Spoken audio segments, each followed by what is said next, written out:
is up? I promised I would do a video or chat or whatever on my run that I did Sunday morning. So I decided I'm just going to do it in the least safest way possible, driving on some backcountry road. So let's go.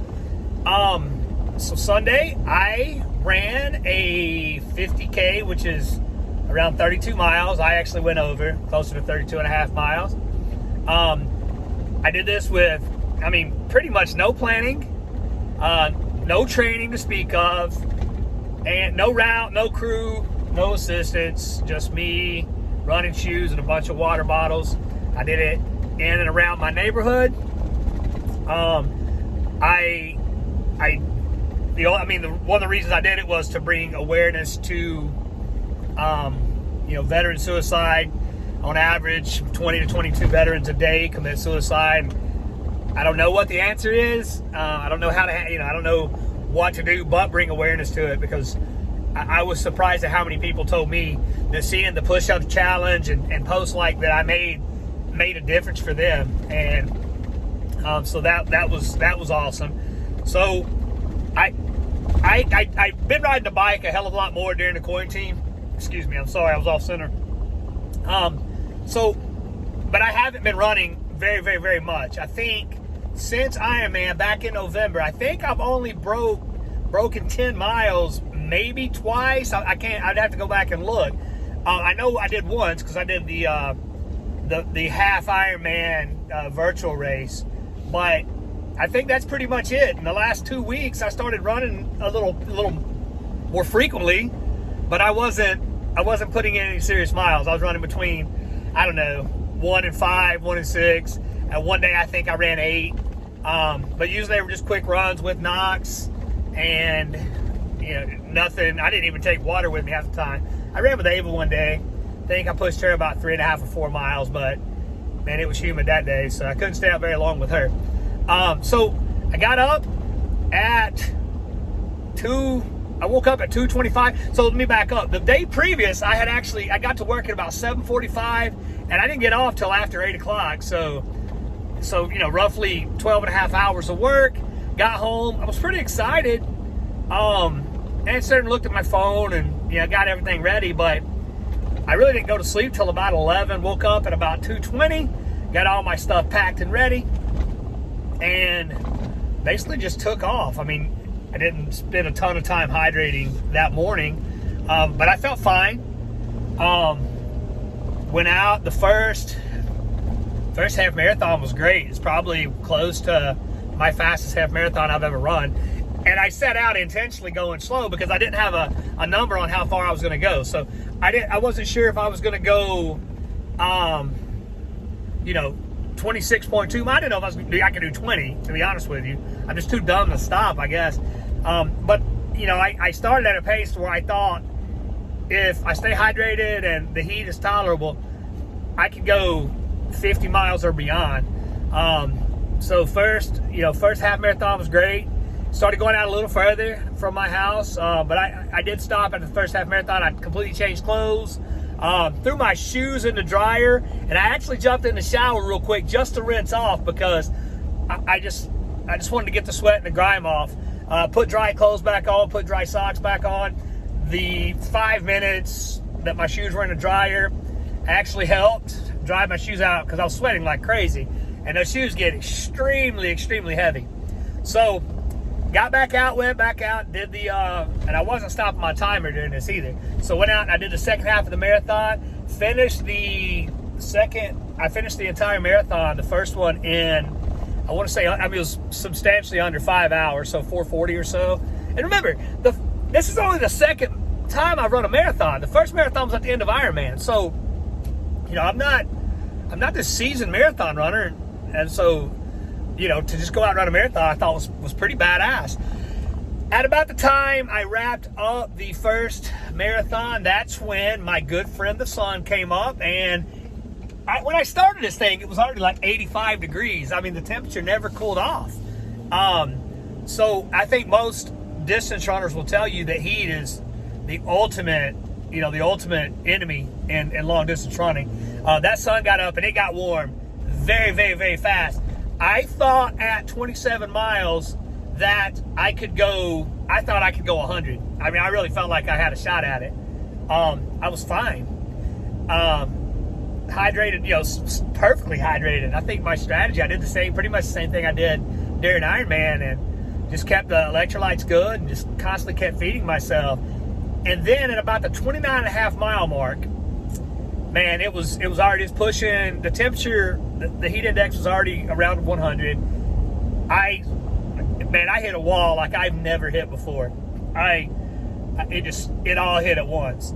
I had to look like I was running through my neighborhood with like cerebral palsy or something. It was bad. I'm not making a joke. I just didn't look really well. My ribs started cramping, and it was the worst pain that I felt in a long, long time. Typically, you'll get the cramps in your calves or your hamstrings, but they hit me up high, caught me in the ribs, and if you've ever had a rib cramp, which most everyone has, that's excruciating. So I went down to a knee, and then just almost involuntarily, I just balled over and rolled into somebody's yard. And fortunately, their sprinklers were on, so I just sat there and laid in their yard and let the sprinklers hit me. Now, the crazy thing is, people were driving by, and I'm laying in this damn yard, and there's no chance you can't see my big bald ass laying in the floor in the grass with sprinklers hitting me, and no one stopped. I would have taken a ride home. I would have shut it down at that point. So I got up and just like, hey, let me keep moving. One step in front of the other. I was about a third of a mile from my house. Let me get to my house. And I'm almost 30 miles. Shit, I never run 30 miles.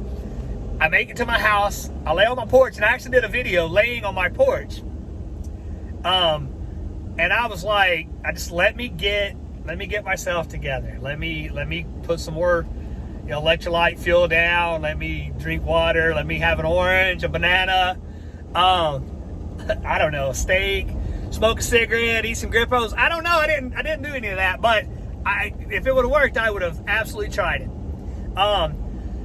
Decided I needed some kind of help, and I grabbed my dog Knox, and it was warm, so I was hesitant to keep him out very long, but I was like, let me use Knox to at least get me to the 2 mile mark. So Knox and I went out.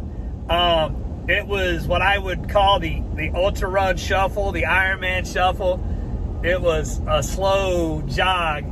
I think a lady walking, pushing her baby, double babies, I think she passed by me while I thought I was running. But staggered, I still stayed up and was able to make it through 32 miles and a 50K run. So excited by that. That was an important number for me to get to. At 29.5 miles, I know it's possible. And for anybody that's ever run, that kind of distance, man, after that marathon, and a marathon is a bitch in itself. It's not easy. But after a marathon, man, every step, anything can go wrong. It's a delicate balance. So those guys, there's plenty of people going out running, 50-mile double marathons, 100-mile runs. Courtney Dolwalth, on the same day I did it, she's one of the best ultra runners in the world. She was running about a 450-mile run, made it, I think, 386 miles, and she almost died, right? So, I really can't complain. I survived a 50K. I felt like hell the rest of the day. My feet shoot up. I've got blood blisters all over my toes, and that's to be expected, I guess. But my feet look a hell of a lot worse than they looked after Ironman. So I really didn't do anything. Sunday, watched a lot of TV, slept a little bit, drank a ton of water, and just put some calories down. By the way, it looks like I burned about 9,000 calories that day and took, I think it was like 70,000 steps or something absurd. 69,000. I think it was 70,000. I'll have to look. I'll get you that number. Yesterday, I didn't really do anything. The same thing, kind of hydrated and relaxed. I stretched a whole lot, did some foam rolling. Some uptight stretch, terrible yoga, I guess.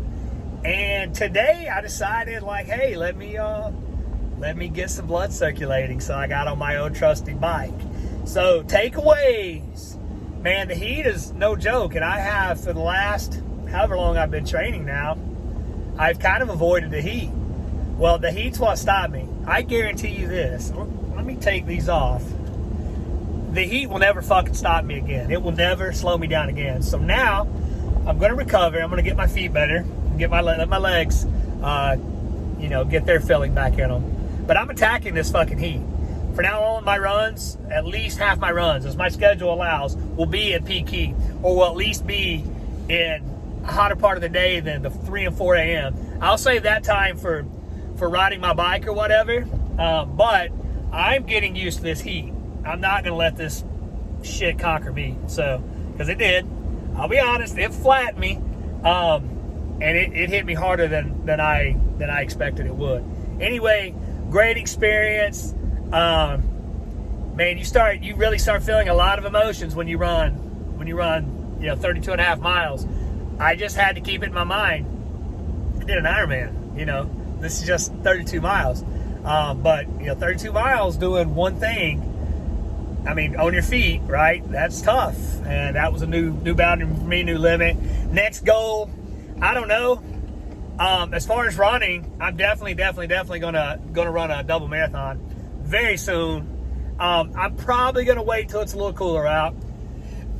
It's not gonna stop me for training. I'm definitely gonna get the miles. For now on, my miles per week are gonna be extremely high. I will work in rest. I'll deload and I'll get that down. But man, I gotta get back to being really serious about my running.